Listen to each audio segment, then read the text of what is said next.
Was اور نصیحتیں، لفظ لفظ حکمتیں، ابر علم و آگہی سے برستی بارشیں، شرع کے امور سے، دین کے شعور سے، قلب و ذہن جگمگاتے ہیں سچ کے نور سے۔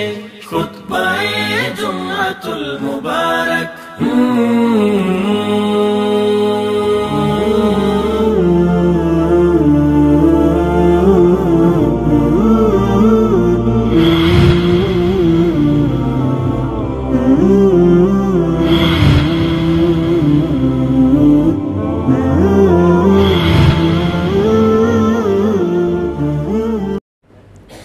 السلام علیکم ورحمۃ اللہ وبرکاتہ۔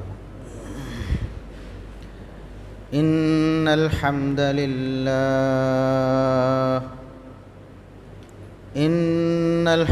للہ نحمده ونستعینه ونستغفره ونعوذ باللہ من شرور انفسنا ومن سیئات اعمالنا، من يهده الله فلا مضل له ومن يضلل فلا هادي له، اشهد ان لا اله الا الله وحده لا شريك له، واشهد ان محمدا عبده ورسوله۔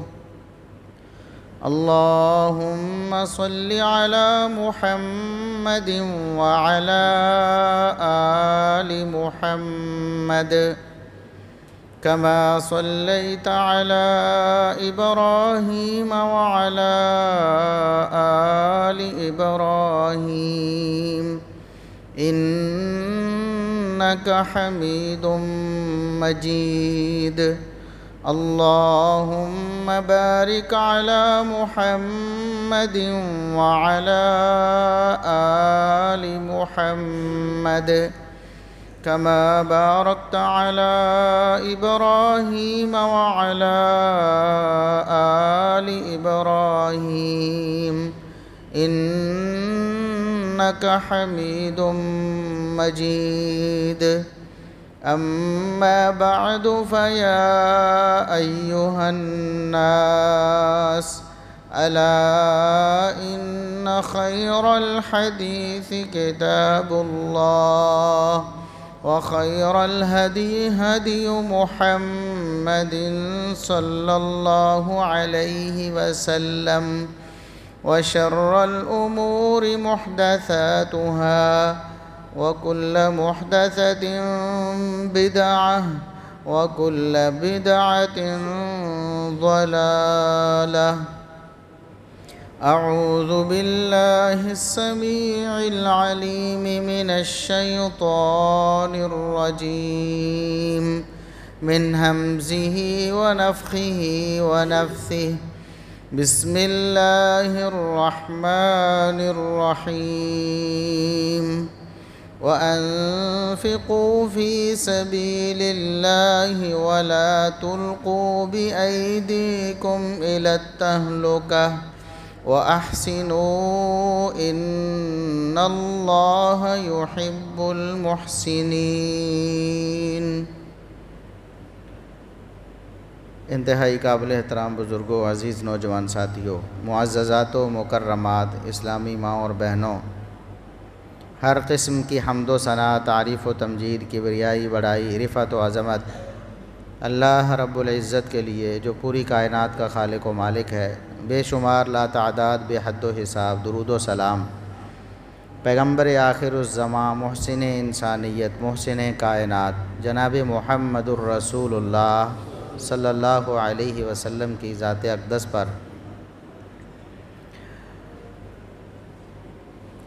آپ تمام احباب بخوبی جانتے ہیں کہ ہمارے ملک میں سیلاب کی وجہ سے بے شمار لوگ بے گھر ہو چکے ہیں۔ ان کے مال اسباب وہ پانی میں بہہ چکے ہیں اور ہمارے ملک کا ایک بڑا حصہ اس وقت اس آفت اور مصیبت کی لپیٹ میں ہے۔ بلوچستان سے شروع ہوا تھا یہ سلسلہ، پھر پنجاب کے جنوبی علاقے میں اور پھر سندھ میں اب بہت ہی گمبھیر حالات ہیں۔ ان حالات میں ہمیں بطور مسلمان اپنے مسلمان بھائیوں کی بڑھ چڑھ کر مدد کرنی چاہیے، ان کا ہاتھ تھامنا چاہیے، ان کے دست و بازو بننا چاہیے۔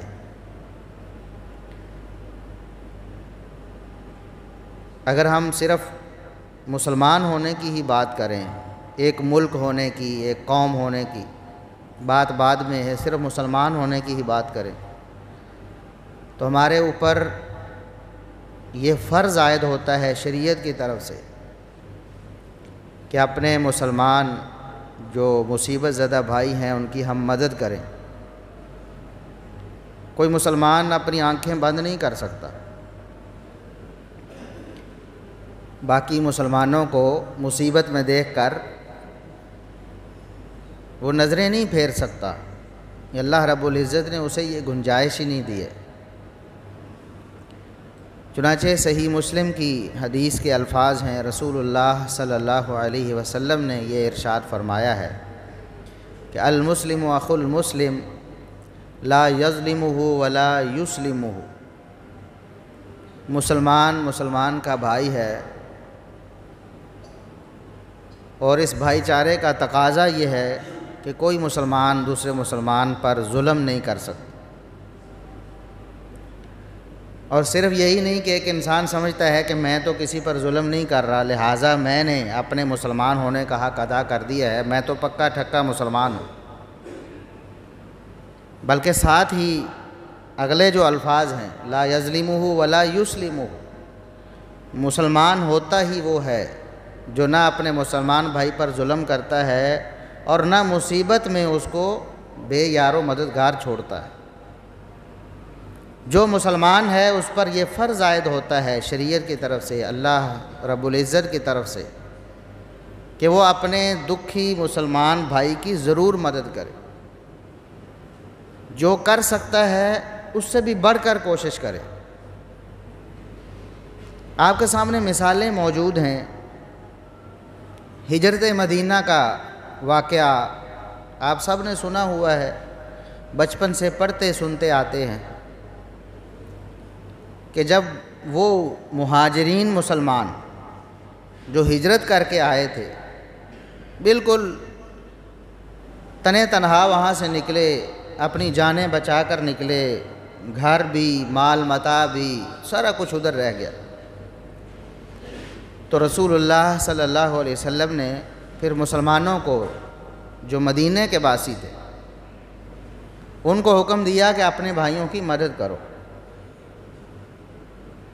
بھائی چارہ کر کے دکھاؤ۔ اور پھر بھائی چارے کا ایسا عملی نمونہ سامنے آیا کہ وہ پوری انسانی تاریخ میں ایک مثال بن گیا۔ مدینے والوں نے یہ نہیں سوچا کہ یہ دکھی ہیں، مصیبت زدہ ہیں، بے یار و مددگار ہیں، ان کے پاس کچھ نہیں ہے تو چلو کوئی 2 روپے 3 روپے 10 روپے 100 روپے 2 روٹیاں بھائی ان کو دے کے فارغ کریں۔ دیکھیں کہ وہ بھائی چارہ کیا تھا جس کا رسول اللہ صلی اللہ علیہ وسلم نے حکم دیا تھا۔ باقاعدہ طور پر جتنا بھی سامان، جتنا بھی مال متاع، جو کچھ بھی جمع پونجی تھی اس کو 2 حصوں میں تقسیم کیا۔ یعنی ایک انصاری نے، مدینے میں رہنے والے صحابی نے، اس کے پاس جو کچھ بھی تھا اس کو 2 حصوں میں تقسیم کیا۔ ایک حصہ اپنے اس مہاجر بھائی کو دیا جس کے ساتھ اس نے مواخات کی تھی، جو اس کے ذمہ ڈالا گیا تھا کہ آپ نے اس کا خیال کرنا ہے، آپ نے اس کی کفالت کرنی ہے، تو اس نے اپنا سب کچھ آدھا آدھا تقسیم کر کے آدھا اس کو دے دیا اور آدھا خود رکھ لیا، یعنی باقاعدہ اس کو اپنی جائیداد میں بھی شریک کر لیا۔ اور یہ سلسلہ اس وقت تک چلتا رہا جب تک وراثت کے احکام باقاعدہ قرآن کریم میں نازل نہیں ہو گئے، اور انہیں روک نہیں دیا گیا کہ اب جو کچھ ہو گیا تھا اب وراثت کے احکامات یہ ہیں، اب تم اپنی چھوڑی ہوئی جائیداد، تمہاری جو چھوڑی ہوئی جائیداد تمہارے مرنے کے بعد تمہارے بچوں کو، تمہاری بیویوں کو، تمہارے رشتہ داروں کو جائے گی، ورنہ اس سے پہلے باقاعدہ طور پر مہاجر جو صحابی تھا وہ اسی طرح وارث بنتا تھا۔ یہ بھائی چارہ تھا جو محمد الرسول اللہ صلی اللہ علیہ وسلم نے قائم کیا۔ اور پھر یہاں تک ایسی مثالیں بھی قائم ہوئیں کہ ایک شخص وہاں سے تنہا ہجرت کر کے آیا ہے، اس کے بیوی بچے اس کے ساتھ نہیں آئے ہیں، وہ مسلمان ہوا ہے اور وہاں سے جان بچا کر نکلا ہے، یا ہو سکتا ہے اس کے گھر والے بھی مسلمان ہوئے ہوں لیکن ابھی کیسے وہ بیوی بچوں کو وہاں سے اٹھائے اور لے کے آئے۔ تو انصاری صحابی نے یہ آفر کی ہے کہ میری 2 بیویاں ہیں، میں اپنی ایک بیوی کو طلاق دیتا ہوں، تم مجھ سے شادی کر۔ یہ بھائی چارہ مطلوب ہے شریعت کو کہ جو مسلمان مصیبت زدہ ہوں، جن پر کوئی آفت آ جائے، جو بیچارے ہمارے رحم و کرم پہ رہ جائیں، پھر ان کے ساتھ اپنوں والا سلوک کرنا ہے، ان کی اولادوں کو اپنی اولادیں سمجھیں، ان کے بچوں کو اپنے بچے سمجھیں، ان کی عورتوں کو اپنے گھر کی عورتوں کی طرح رکھ کر پھر ان کی مدد کریں کہ خدا نہ خواستہ اگر آپ کے ہمارے ساتھ اگر کوئی معاملہ ایسا پیش آئے تو ہم کیا توقع کرتے ہیں کہ مسلمانوں کو ہمارے ساتھ کیا تعاون کرنا چاہیے۔ تو جس طرح ہمارا حق بنتا تھا ہم نے اپنے مسلمان بھائیوں کا تعاون نہیں کیا، اور پھر صرف یہی نہیں کہ کوئی انسان یہ سمجھ لے کہ چلو ان پر ہی آفت آئی ہے نا، ہم تو بڑے محفوظ بیٹھے ہیں۔ ہم محفوظ نہیں بیٹھے ہوئے۔ آپ دیکھیں ابھی یہ پیچھے کرونا کی آفت آئی تھی، وبا پھیلی، اس کی وجہ سے کتنے لوگ کاروباری بڑے بڑے ان کے کاروبار ملیا میٹ ہو گئے۔ انسان کیا سمجھتا ہے کہ وہ بڑے مضبوط حصار میں ہے، کسی قلعے میں بیٹھا ہوا ہے اور اس کو کوئی آفت اور مصیبت نہیں آ سکتی۔ زلزلے آئے ہیں اور لوگوں کے جو ارب پتی کروڑ پتی لوگ ہیں خاک میں ملے ہیں، کوئی بھی یہاں محفوظ نہیں ہے، اور پھر جو آفت ان پر مصیبت آئی ہے وہ سارا کا سارا معیشت کا جو بوجھ ہے وہ سب پر پڑنا ہے۔ ہمارے ملک کی معیشت برباد ہو رہی ہے ان مصائب کی وجہ، ان آفتوں کی وجہ سے، تو وہ سارا بوجھ میرے اور آپ پر بھی پڑنے والا ہے۔ اس لیے کیسے آنکھیں بند کر کے آپ بیٹھے ہیں اور سمجھ رہے ہیں کہ ہمیں تو کوئی فرق نہیں پڑتا۔ تو رسول اللہ صلی اللہ علیہ وسلم نے فرمایا مسلمان ہے ہی وہ جو اپنے مسلمان بھائی پر نہ تو ظلم کرتا ہے اور نہ کبھی مصیبت میں اس کو بے یار و مددگار چھوڑتا ہے۔ اور آگے آپ صلی اللہ علیہ وسلم نے جو فرمایا ایک ایسا جملہ ہے کہ ایک مسلمان اگر اس پر ایمان رکھ لے، اگر مسلمان کو یقین آ جائے اس پر، تو پھر ہمارے ملک میں کیا پوری دنیا میں کوئی مسلمان کبھی دکھی نہیں رہ سکتا۔ اگر مسلمانوں کو یقین آ جائے، فرمایا وَمَنْ كَانَ فِي حَاجَةِ أَخِيهِ كَانَ اللَّهُ فِي حَاجَتِهِ، جو بھی شخص اپنے مسلمان بھائی کی مدد میں لگ جاتا ہے، اپنے بھائی مسلمان بھائی کا تعاون کرتا ہے، اس کے دکھ درد کو اپنا دکھ درد سمجھتا ہے اور پھر اس کی مدد کرتا ہے اس کو اپنا سمجھ کر، تو اللہ رب العزت اس مسلمان کی حاجت کو پورا کرتا ہے، اس مسلمان کے دکھ درد کو ختم کر دے۔ جو مسلمان اپنے مسلمان بھائی کی مدد کرتا ہے اللہ اس کی مدد کرتا ہے۔ جو اپنے مسلمان بھائی کا خیال کرتا ہے اللہ رب العزت اس کا خیال کرتا ہے۔ اللہ رب العزت اگر آپ کی مدد کرے تو بتائیں آپ کا ڈوبا ہوا کاروبار جو ہے وہ دوبارہ ترقی نہیں کر سکتا؟ آپ کے دکھ درد جو آپ سمجھتے ہیں کہ یہ کبھی ختم نہیں ہونے والے، وہ پل بھر میں ختم نہیں ہو جائیں گے؟ جو زوال آپ پر آ رہا ہے بدعمالیوں کی وجہ سے، کرتوتوں کی وجہ سے، اگر اللہ رب العزت آپ کی مدد کرنے پہ آئے تو کیا وہ زوال ترقی میں تبدیل نہیں ہوتا؟ اگر ہمیں یقین آ جائے کہ واقعی ہمارے رسول اللہ صلی اللہ علیہ وسلم کا یہ فرمان سچا ہے اور ہم اس پر ایمان رکھ لیں، تو پھر جو ہمارے پاس اللہ رب العزت کا دیا ہوا ہے اس میں سے کھل کر ان لوگوں کے لیے ہم نکالیں اور اس کو خرچ کریں۔ اور یاد رکھیں، دنیا میں ترقی کرنے کا راز اللہ رب العزت نے دوسروں کی مدد کرنے میں رکھا ہے۔ دنیا کی مصیبتوں اور پریشانیوں سے بچاؤ کا ذریعہ اللہ رب العزت نے دوسرے مسلمانوں کی مدد میں رکھا ہے، دکھی انسانیت کی خدمت میں رکھا ہے۔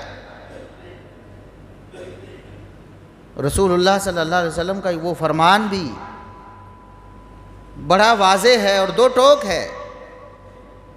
فرمایا کہ تمہیں جو اللہ رب العزت مال و دولت دیتا ہے وہ تم میں سے کمزور اور دکھی لوگوں کی وجہ سے تمہیں ملتا ہے۔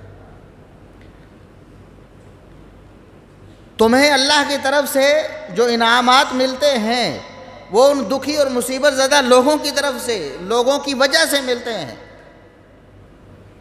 کہ ایسے انسان ابھی بھی موجود ہیں جو دکھی انسانیت کی خدمت کرتے ہیں، ایسے مسلمان ابھی بھی موجود ہیں جو آفت زدہ اور مصیبت زدہ مسلمانوں کی مدد کرتے ہیں، تو اللہ خوش ہو کر سارے مسلمانوں کو نوازتا ہے ان کمزوروں کی وجہ سے، ان دکھی اور مصیبت زدہ لوگوں کی وجہ سے۔ اور رسول اللہ صلی اللہ علیہ وسلم پر جب پہلی وحی نازل ہوئی تو آپ پریشان ہو گئے، آپ نے سمجھا کہ شاید اب میں زندہ نہیں رہ سکوں گا، ایک ایسا واقعہ میرے ساتھ پیش آیا ہے جو میری عقل اور سمجھ سے باہر ہے، میرے ساتھ ہوا کیا ہے؟ آپ اتنے پریشان ہوئے کہ گھر آ کر اپنی بیوی سیدہ خدیجہ رضی اللہ عنہا سے کہتے ہیں لقد خشیت علی نفسی، یہ صحیح بخاری کے الفاظ ہیں کہ خدیجہ مجھے تو اپنی جان کی فکر پڑ گئی ہے، مجھے یہ خطرہ ہو گیا ہے کہ اب میں زندہ نہیں رہ سکوں گا۔ اس وقت سیدہ خدیجہ رضی اللہ عنہا نے رسول اللہ صلی اللہ علیہ وسلم کو جن الفاظ سے تسلی دی تھی، آپ کی ڈھارس بندھائی تھی، وہ الفاظ یہ تھے کلا واللہ لا یخزیک اللہ ابدا، آپ ایسا بالکل نہ سوچیں، اللہ کی قسم اللہ رب العزت آپ کو کبھی بے یار و مددگار نہیں چھوڑے گا، کبھی اللہ رب العزت آپ کو ناکام و نامراد نہیں کرے گا۔ کیوں؟ آپ کی جو عادتیں ہیں، آپ کی جو خصلتیں ہیں، آپ کے جو کام ہیں وہ ایسے ہیں کہ ایسے کام کرنے والوں کو اللہ رب العزت کبھی ناکام نہیں کرتا، اللہ رب العزت انہیں تھام لیتا ہے، اللہ رب العزت ان کی مدد کرتا ہے۔ کون ہیں وہ لوگ؟ سیدہ خدیجہ رضی اللہ عنہا عرض کرتی ہیں کہ اللہ کے رسول آپ تو ایسے ہیں، آپ تو ایسے ہیں تحمل الکلہ، لوگوں کے بوجھ اپنے کندھوں پہ اٹھا لیتے ہیں، غریبوں یتیموں مسکینوں کی کفالت کا بوجھ اپنے کندھوں پہ اٹھاتے ہیں، آپ تو لوگوں کی مدد کرنے والے ہیں، آپ تو مصیبت زدہ لوگوں کی مدد اور ان کا تعاون کرنے والے ہیں۔ وَتُعِينُ عَلَى نَوَائِبِ الْحَقِّ، حوادثات زمانہ آتے ہیں، آفتیں آتی ہیں، وبائیں آتی ہیں، مصیبتیں آتی ہیں، لوگ اس کی لپیٹ میں آتے ہیں تو آپ ہی تو ان کے مسیحا بنتے ہیں، آپ تو ان کی مدد کرتے ہیں، اس لیے اللہ رب العزت آپ کو ضائع نہیں کرے۔ آپ پریشان نہ ہوں، ہمت کریں، اللہ رب العزت تو آپ کو کامیاب کرے گا۔ تو دنیا میں اگر کوئی شخص کامیاب ہونا چاہتا ہے تو وہ مصیبت زدہ لوگوں کی مدد کرے، مظلوموں کی مدد کرے، یتیموں مسکینوں کے سر پہ ہاتھ رکھے، ان کی کفالت کرے، پھر دیکھے کہ اللہ رب العزت اس کو کیسے کیسے انعامات سے نوازتے ہیں۔ اور پھر اللہ رب العزت نے قرآن کریم میں جو ارشاد فرمایا ہے کہ وَأَنفِقُوا فِي سَبِيلِ اللَّهِ وَلَا تُلْقُوا بِأَيْدِيكُمْ إِلَى التَّهْلُكَةِ، فرمایا اللہ کی راہ میں مال خرچ کرو، اپنے آپ کو برباد نہ کر لو، ہلاکت میں نہ ڈال لو اپنے آپ کو۔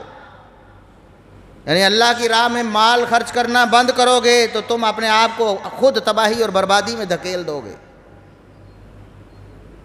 اپنا ہاتھ روک لو گے، کنجوسی کرو گے اللہ کی راہ میں مال خرچ کرنے سے، غریبوں یتیموں مسکینوں کی مدد کرنے سے۔ اگر اپنے ہاتھ کو روکو گے تو اللہ فرماتا ہے تم اپنے آپ کو بربادی میں ڈال دو گے۔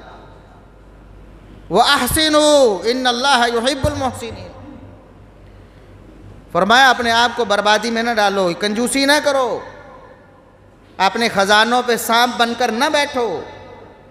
فرمایا اللہ کی راہ میں مال خرچ کرو، لوگوں کے ساتھ تعاون کرو، دکھی لوگوں کی مدد کرو، احسان کرو لوگوں پر۔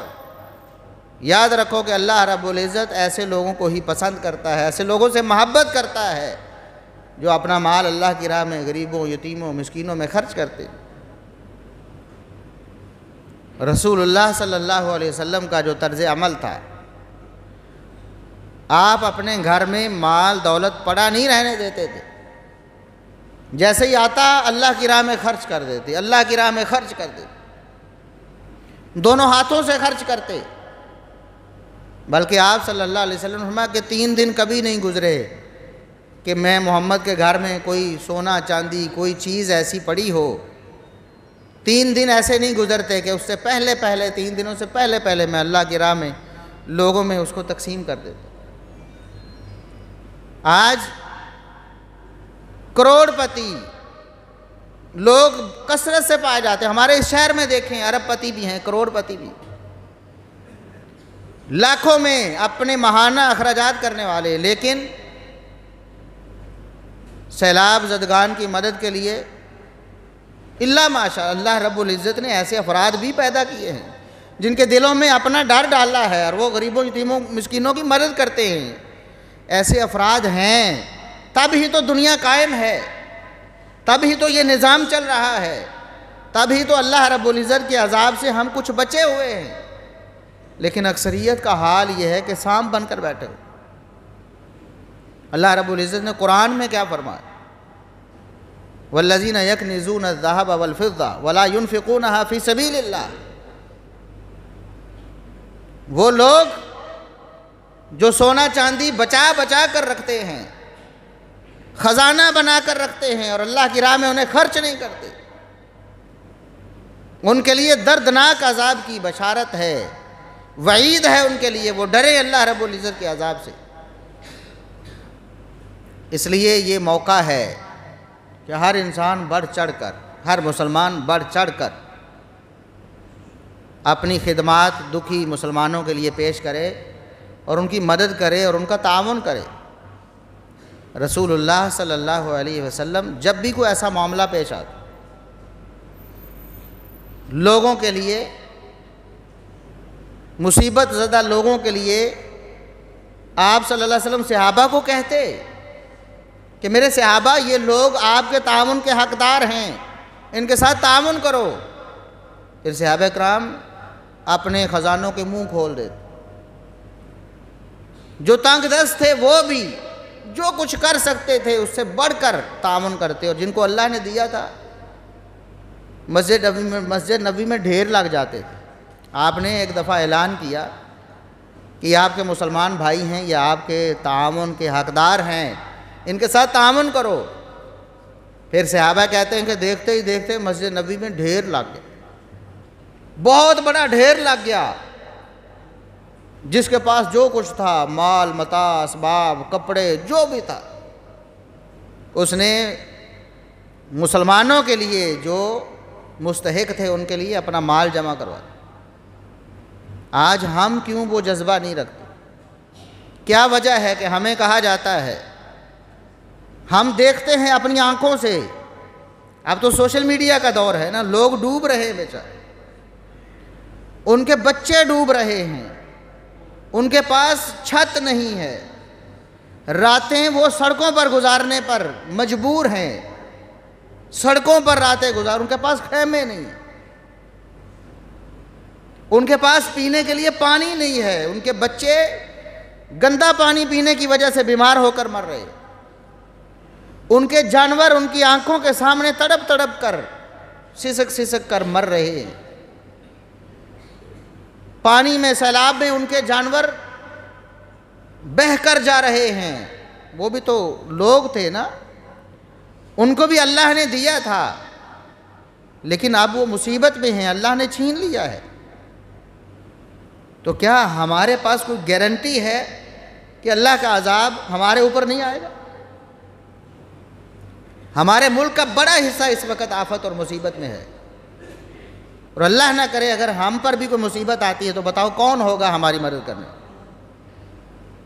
ہم اگر ان مظلوموں کی، ان آفت زدہ لوگوں کی مدد نہیں کرتے، ان مصیبت زدہ لوگوں کا ہاتھ نہیں تھامتے اور انہیں کھڑا نہیں کرتے، ان کو دوبارہ بحال ہونے میں مدد نہیں دیتے، تو خدا نخواستہ ہمارے اوپر اگر کوئی ایسا آفت اور مصیبت کا معاملہ ہوتا ہے تو کون ہے تعاون کرنے والا؟ اس لیے اللہ رب العزت سے ہمیں ڈرنا چاہیے، اللہ کے عذاب سے اپنے آپ کو بچانے کے لیے ہمیں صدقہ کرنا چاہیے، ہمیں اللہ رب العزت کے عذاب سے بچنے کے لیے صدقہ کرنا چاہیے۔ صدقہ بلاؤں اور مصیبتوں کو ٹالتا ہے، اور ہمیں اجتماعی طور پر توبہ بھی کرنی چاہیے، استغفار کرنا چاہیے۔ ہر شخص انفرادی طور پر بھی اپنے گناہوں سے اپنے آپ کو دور کرے، اور جو اجتماعی طور پر ہم ملوث ہیں جن معاملات میں، ان سے بھی اپنے آپ کو دور کریں اور اللہ سے توبہ اور استغفار کریں۔ یہ کوئی چھوٹا سانحہ نہیں ہے، چھوٹا معاملہ نہیں ہے۔ پاکستان کی تاریخ کا بدترین سیلاب ہے جس کا ہمیں سامنا کرنا پڑ رہا ہے۔ بڑے بڑے سیلاب آئے ہیں، 10 سال پہلے بھی بہت بڑا سیلاب آیا تھا، اور اب شاید اس سے بھی 5 گنا زیادہ تباہی ہو رہی، اس سیلاب سے بھی 5 گنا کم از کم زیادہ تباہی ہو رہی ہے۔ ہمیں اللہ رب العزت سے اپنے گناہوں کی معافی بھی مانگنی چاہیے، اور اس کے ساتھ ساتھ اپنے مسلمان بھائیوں کا ہاتھ تھامنا چاہیے۔ جو کچھ آپ دے سکتے ہیں، آپ کپڑے دے سکتے ہیں، آپ کپڑے اپنے جمع کروائیں، اپنے قریبی مساجد میں وہاں ڈھیر لگائیں کپڑوں کا، جوتوں کا، بچوں کے لیے، اپنے بچوں کے لیے آپ کیا کیا ان کے لاڈ نہیں اٹھاتے ہیں؟ ان کے بھی بچے ہیں نا بیچارے، ان کے پاس اب کچھ بھی نہیں ہے، تو کھانے کو ترس رہے ہیں بیچارے، کھانے کو ترس رہے ہیں، پینے کے پانی کو ترس رہے ہیں، غذائی قلت کا سامنا ہے، خیمے نہیں ہیں ان کے پاس کہ وہ اپنا سر چھپا لیں، بارش سے بچ جائیں۔ ایسے مناظر بھی دیکھے ہیں، سڑکوں پہ لوگ بیچارے پڑے ہوئے ہیں، سڑکوں پہ پڑے ہوئے ہیں، اوپر بھی چھت نہیں، خیمہ ہی نہیں ہے، اور اوپر سے بارش آ رہی ہے، بیچارے بارش میں لیٹے ہوئے، لوگ رو رہے ہیں پانی کے درمیان گھرے ہوئے، پکار رہے ہیں کہ ہمیں کو آ کر بچائے، ہم ڈوب رہے ہیں، ان کے گھر گر رہے ہیں، وہ رو رہے ہیں اپنے گھروں کو دیکھ کر، ان کے مال مویشی بہہ رہے ہیں پانی میں، ان کو دیکھ کر رو رہے ہیں اور انہیں پانی کے سپرد کر رہے ہیں۔ کیا کریں بیچارے؟ اپنی جان بچا لیں تو بڑی بات ہے، جانوروں کو کیسے بچائیں، اپنا مال اسباب کیسے بچائیں؟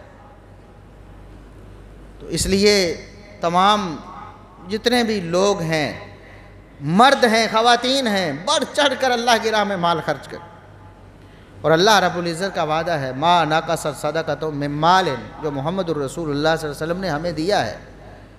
اگر ہمیں آپ کی بات پر اعتماد ہے اور ہم آپ کا کلمہ پڑھ کر آپ کی باتوں پہ یقین کرنے والے بھی ہیں، تو آپ صلی اللہ علیہ وسلم کا فرمان ہے ما نقصت صدقۃ من مال، یہ اللہ کی گارنٹی ہے کہ صدقہ مال کو کبھی کم نہیں کرتا ہے، کبھی مال میں کمی نہیں آتی صدقے کی وجہ سے۔ تو اگر آپ اپنے مال کو بڑھانا چاہتے ہیں، اگر اللہ رب العزت کی مدد لینا چاہتے ہیں، تو آؤ مسلمان بہنوں بھائیوں سے تعاون کریں، اور پھر جو لوگ ادھر بیچارے مدد کرنے کے لیے ان بیچاروں کی مدد کرنے کے لیے پہنچے ہوئے ہیں، ان کے دست و بازو بنے، ان کو پیچھے سے پہنچائیں مال۔ وہ بیچارے کہہ رہے ہیں جو ادھر پہنچے ہوئے ہیں کہ ہم کیا کریں، ہمارے پاس جو کچھ تھا وہ ختم ہو گیا، جو کچھ لے کے آئے ہیں ہم نے تقسیم کر دیا ہے، لیکن وہ ابھی تو وہ 2% لوگوں کو بھی ہم کھانا پہنچا نہیں پائے، ان کو ہم کپڑے نہیں پہنچا پائے، ان کو ہم خیمے نہیں پہنچا پائے۔ وہ لوگ بھی پریشان ہیں اور وہ لوگ بھی کچھ نہیں کر سکتے، وہاں بیٹھے ہوئے ہیں، کیا کریں؟ کچھ ہو تو آگے تقسیم کریں۔ اور ایسے لوگ ہم نے دیکھے ہیں جو اپنے علاقے کے بڑے نامور لوگ تھے، جن کے پاس بہت کچھ تھا، لیکن اب کچھ بھی نہیں۔ مثلا کسی کے پاس 150 جانور ہیں تو اچھا بھلا ہے نا، کھاتا پیتا ہے، لیکن سیلاب سب کچھ بہا کے لے گیا، اب بیچارے کے پاس کچھ نہیں ہے، وہ 2 وقت کی روٹی کا محتاج ہے، وہ ایک خیمے کا محتاج ہے۔ اس لیے اس حوالے سے ہمیں بالکل سستی نہیں کرنی چاہیے، اور ہمیں رسول اللہ صلی اللہ علیہ وسلم کے فرامین پر عمل کرتے ہوئے مسلمانوں کی مدد کرنی چاہیے، اور اس طرح کرنی چاہیے جس طرح انصار نے مہاجرین کی انصار نے جس طرح مہاجرین نے کی تھی۔ کم از کم جو تنخواہ دار طبقہ ہے وہ کوشش کرے کہ ہم چلو پوری نہیں، آدھی تنخواہ جو برداشت کر سکتے ہیں۔ گھر کا بل آ جاتا ہے نا، ہمارے بل آئے نا پچھلے مہینوں میں، اس مہینے بھی جس کا 3000 بل آتا تھا 13000 آیا ہے، دیا ہے کہ نہیں؟ ادا کیا ہے نا، اس لیے کہ گھر کی بجلی نہ کٹ جائے، یہ ایک آسائش ہے۔ وہ بجلی کے بغیر بھی تو دنیا میں لوگ زندہ رہتے تھے کہ نہیں؟ آج بھی بہت سے لوگ بجلی کے بغیر زندہ رہتے ہیں، لوڈ شیڈنگ ہوتی تب بھی تو زندہ رہتے ہیں۔ وہ ہماری آسائش ہے، ہم اس کو ختم کرنے کے لیے تیار نہیں ہیں، بے چین ہو جاتے ہیں کہ میٹر کٹ گیا تو کیا ہوگا۔ تو ہم نے 5 گنا زیادہ بل بھی برداشت کیے ہیں، لیکن یقین کریں کہ 10,000 جس نے زیادہ بل ادا کیا ہے نا، وہ 1,000 سیلاب زدگان کو دینے کے لیے تیار نہیں ہوا۔ یہ ہماری حالت ہے۔ اس کے بعد پھر ہم توقع کرتے ہیں کہ اللہ رب العزت ہمارے اوپر انعامات کی بارش برسائے۔ اور ابھی بھی ہمارا موسم دیکھے، بارشوں پہ بارشیں چل رہی ہیں، ابھی بھی بارشیں رکنے کا نام نہیں لے رہی ہیں، ابھی بھی کچھ دن جو محکمہ موسمیات بتا رہا ہے کہ ابھی اور بارش کے امکان ہیں۔ تو ہمیں اللہ رب العزت سے ڈرنا چاہیے، ہماری اب ذمہ داری بن گئی۔ اگر سارے مسلمان خوش ہیں اپنی اپنی جگہ پر تو آپ کے پاس بھی مال ہے، اڑائیں کھائیں عیش کریں، لیکن جب مسلمان سسک رہے ہیں 2 وقت کے کھانے کے لیے، اس وقت آپ کہیں کہ میں عیش و آرام میں رہوں، میری آسائشوں میں کوئی فرق نہ آئے، کوئی مرتا ہے تو مرے، یہ بالکل کسی مسلمان کے لیے جائز ہی نہیں۔ یہ اللہ رب العزت کے عذاب کو دعوت دیں گے ہم، اگر ہم ابھی بھی اپنے مسلمان بھائیوں کی مدد کے لیے تیار نہیں ہوتے۔ تو تمام لوگ جو یہاں موجود ہیں وہ بھی، اور جو یہاں موجود نہیں ہیں وہ بھی، اپنا بھرپور تعاون سیلاب زدگان کے لیے۔ یہاں بھی آپ کو پتہ ہے پچھلے خطبے میں بھی اعلان ہوا، اس سے پہلے بھی اعلان ہوا تھا، آپ پوری تسلی کے ساتھ اپنا مال یا جو بھی سامان ہے آپ بھیجنا چاہتے ہیں وہ یہاں پہنچائیں۔ انشاءاللہ آپ کا سامان مستحقین تک، آپ کی جو مدد ہے، آپ کا تعاون ہے، آپ کا مال دولت ہے، وہ انشاءاللہ پورے تسلی رکھیں کہ وہ مستحقین تک پہنچے گا۔ ایک شخص کو، ایک بھوکے کو کھانا کھلانا کتنا بڑا اجر ہے، رسول اللہ صلی اللہ علیہ وسلم نے فرمایا۔ حدیث قدسی ہے، رسول اللہ صلی اللہ علیہ وسلم فرماتا قیامت کے دن اللہ فرمائے گا، قیامت کے دن اللہ فرمائے گا، او میرے بندے، میں نے تجھ سے کھانا مانگا تھا، تو نے مجھے کھانا نہیں دیا تھا۔ بندہ کہے گا یا اللہ تو تو رب العالمین ہے، تجھے بھوک لگتی نہیں، تو نے مجھ سے کیوں کھانا مانگنا تھا؟ اللہ رب العزت فرمائے گا استطعمک عبدی، میرے فلاں بندے نے تجھ سے مانگا تھا نا کھانے کے لیے، میرے فلاں بندے نے کھانے کے لیے تجھ سے مانگا تھا، تو نے اس کو کھانا کیوں نہیں کھلایا؟ وہ اس بندے نے نہیں، میں رب العالمین نے مانگا تھا۔ اس لیے جو آفت اور مصیبت زدہ ہیں ان کی آہ و پکار کو آپ نظر انداز نہیں کر سکتے۔ قیامت کے دن آپ کو حساب دینا پڑے گا. اللہ رب العزت پوچھے گا میں نے کھانا مانگا تھا کیوں نہیں دیا مجھے کھانا, میں نے پینے کا پانی مانگا تھا تم نے کیوں نہیں دیا تھا. یہی آج مصیبت زدہ جو ہے قیامت کے دن اللہ رب العزت ان کا مقدمہ خود پیش کرے گا اور پوچھے گا کہ میں نے مانگا تھا تم نے کیوں نہیں دیا.